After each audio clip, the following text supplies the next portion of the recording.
Bane, munyo sakine na yonwema, ulongwe, sandi muwene sandi, kina numane, no mihande, bati meni kaduvra mini minyeni, bane, nisumule nwekola, salano bane, dukatanga bati meni.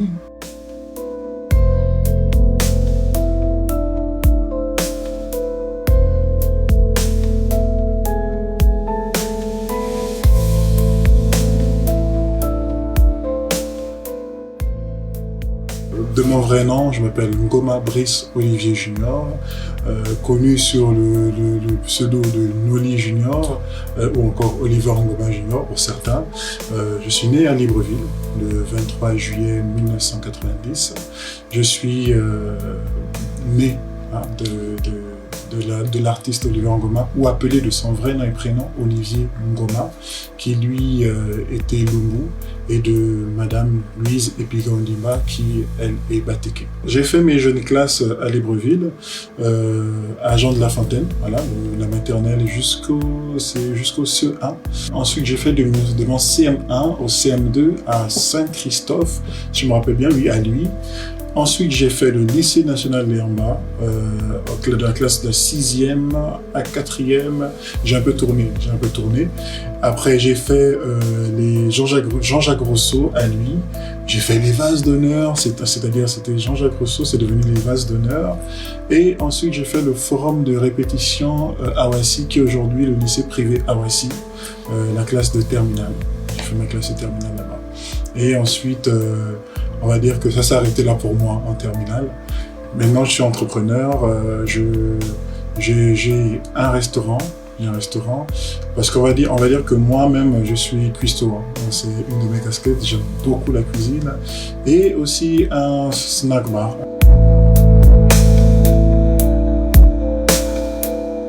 Mon amour pour la musique depuis très tôt, déjà parce que je suis plongé là-dedans, comme Obélix qui est tombé dans la marmite.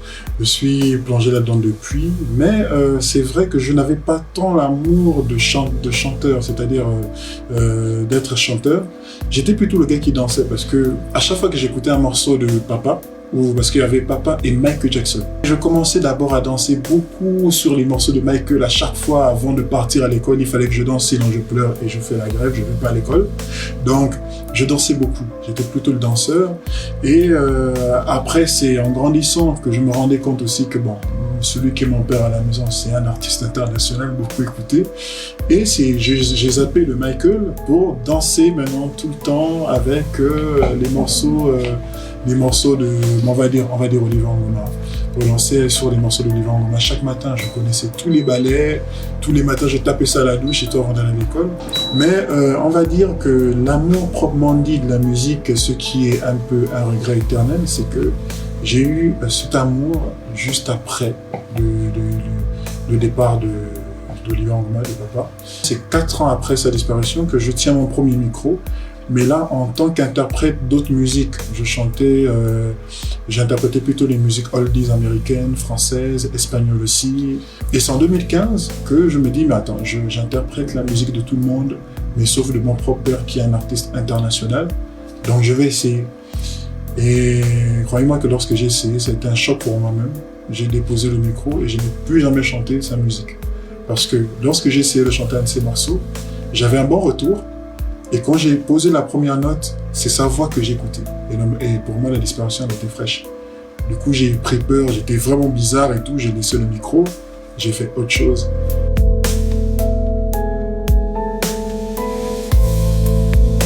Mais c'est on va dire, oui, c'est en 2020 que je me suis dit, je me posais plein de questions, pourquoi nous sommes au Gabon, mais il n'y a pas de cérémonie, il n'y a pas de concert sur Oliver Ngoma. Donc je me suis dit, bon, je ne vais pas attendre les autres, je vais faire quelque chose pour honorer Oliver Ngoma, déjà pour honorer mon père, parce que je ne vais pas attendre les autres d'honorer mon père, en tant que moi, mais je peux le faire en tant que chanteur. Et j'ai élaboré un concert, déjà à la base c'était un concert de quoi? On partait sur 150 personnes, mais en lançant la nouvelle, nous sommes quittés de 150 personnes à plus de 380 personnes Dehors, les gens se garaient à la route pour sortir des voitures. Et ce que je dis, c'est juste un truc incroyable. Les gens sont sortis des voitures, se sont mis sur le trottoir. Ils ont écouté. Et tout de suite, ils m'ont oublié. C'est que les gens m'ont oublié que c'est le Fils qui chante. Ils se sont mis directement dans l'émotion. C'est-à-dire que nous ne sommes pas au concert du Fils, mais nous sommes, pour nous qui n'avons peut-être pas assisté au concert d'Oliver Ngoma, nous sommes à un concert d'Oliver Ngoma. Et après ça, dites-vous que j'ai fait une promesse, parce qu'on dit les artistes sont là, et nous sommes africains, nos ancêtres nous suivent, et les parents sont toujours là.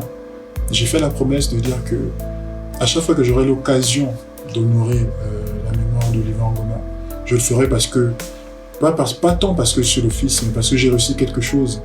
C'est-à-dire que n'importe qui peut chanter Oliver Ngoma, mais si moi je chante avec sa voix, c'est que, là, il y a quelque chose qui s'est passé. Mama sumanumane, tipara tenumane, nyangi tunumane, mitingu minumane, umwata unuwita, ilubumuneva, batu babari babe, ibaba nyongile. Pour revenir sur la question de est-ce que tu vas toujours te cacher derrière ce que ton papa faisait? J'ai bien répondu à ça le 15 décembre 2023, en faisant sortir mon maxi-single. Mon tout premier maxi-single, c'est un maxi-single de 4 titres. Et par contre, moi, je fais du Zouk Love Kampa. Et lui faisait de l'Afro-Zouk. Et j'ai eu l'inspiration d'écrire à cause de 2 choses. Déjà, à cause des personnes qui me disaient à chaque fois « Laisse les choses de ton père, fais pour toi, laisse les choses de ton père ». J'ai commencé à me réveiller intérieurement que oui, bon, c'est vrai, je représente Oliver Ngoma, mais j'aimerais faire aussi quelque chose. J'ai dit « Je vais faire sortir un son et parler de l'amour ». C'est un message pour certaines femmes qui n'ont pas confiance en elles. Une reine, c'est ce que je vois quand je te vois, je vois juste une reine. Oh yeah, tu es douce et si belle, avec des formes imposantes, n'en doute pas mon petit miel. Oh yeah, tu as tout pour plaire, te cache pas derrière un masque qui n'est pas toi. Peu importe ce qu'on dit sur toi, ton poids est bon, s'en fout, sois fier de toi. Mets ta chemise, ton leggings, ton escarpe et va, amuse-toi. Et même si toi tu l'oublies, moi je sais que t'es une baby W, Big Beautiful Woman. Je garde comme beau souvenir, déjà je pense, il y a 2 souvenirs. Ils ne sont peut-être pas grandioses, mais émotionnellement, oui. Souvent les soirs, quand on terminait de manger à 20h, c'était quelqu'un, il ne dormait pas assez tôt, c'est-à-dire déjà tard pour eux, c'était 22h, 23h. Et quand on terminait, on prenait du temps à discuter, on prenait 30-45 minutes à discuter. Mais le souvenir intervient à partir de là parce que quand on terminait et que maman rentrait en chambre, que tout le monde rentrait en chambre, il nous disait, bon, qu'est-ce qu'on fait? Et nous, on disait, on va dormir, il est 20h passé. Il partait prendre son porte-monnaie et il disait, allons-y les enfants. Oh non, pyjama, non, allons-y. On montait dans sa voiture et là, on roulait toute la nuit. On arrivait à l'aéroport, égaré à l'extérieur. Il nous montrait que voilà, parce qu'il aimait beaucoup les avions, il nous montrait que voilà, ça c'était l'avion qui est là, ça c'était l'avion, il nous regardait, qu'un jour vous allez prendre les avions là seul. Et on passait du temps là, comme ça, à ne rien faire du tout. On se demande pourquoi il a pris le portefeuille, mais on passait du temps ensemble. Et c'était devenu comme une coutume parce que s'il voyait que nous, les enfants, s'ennuyaient, il disait, bon, alors on savait déjà qu'on attendait, on regardait l'heure et tout, mais depuis il n'a pas proposé. C'est nous qui proposons déjà qu'on ne part pas vers l'aéroport. Après il disait, bon, je suis fatigué, mais allons-y. On faisait ça tous les soirs et c'était peut-être rien, mais ça nous rapprochait vraiment. Et aussi, quand on se retrouvait à Paris, il avait toujours cette belle tendance à nous accompagner au parc d'attractions et faire des attractions avec nous.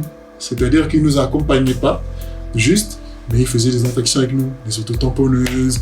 Si on prenait des barres papa, il prenait la même chose. Ce qu'on voulait, il prenait la même chose, mais il était vraiment, vraiment avec nous.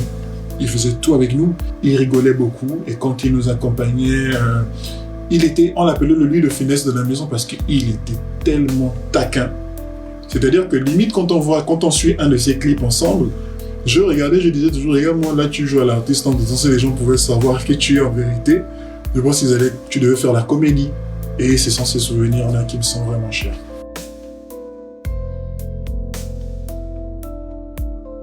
Le 10 juin 2010, c'est là où tout a basculé, comme on dit, parce que c'est là où on apprend la nouvelle, la malheureuse nouvelle.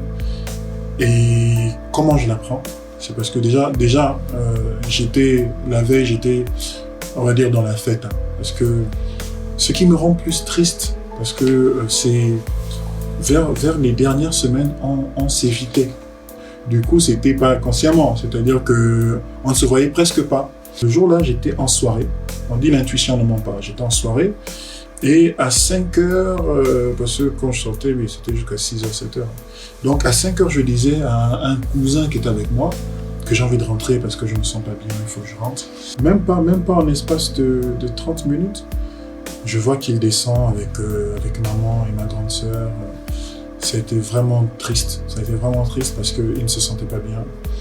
Et on savait déjà pourquoi il ne se sentait pas bien. Et le chauffeur, il est venu, il a pris papa, ils sont partis à l'hôpital. Et bon, moi, j'étais dans un esprit où je sortais de soirée fatigué. J'ai juste eu le temps quand ils sont partis, je suis parti juste prendre une douche. Je suis sorti, c'est là j'apprends ça de la bouche de mon beau-frère. C'est-à-dire que il y a eu un trou noir, je suis resté là.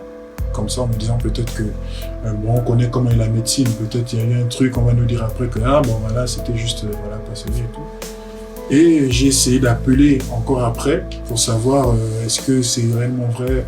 Rien que suite aux pleurs, machin, j'ai raccroché. Et puis, ça a été le commencement d'une très longue période, mais c'est presque invivable. Et pour raconter ça, mais juste que ça a été une très mauvaise période, une très longue période sombre.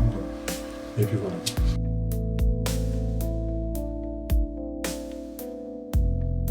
Papa était malade, il était malade, il est parti d'insuffisance rénale. Voilà, donc c'est ce qu'on sait, c'est ce qui était. Il est parti suite à plusieurs dialyses.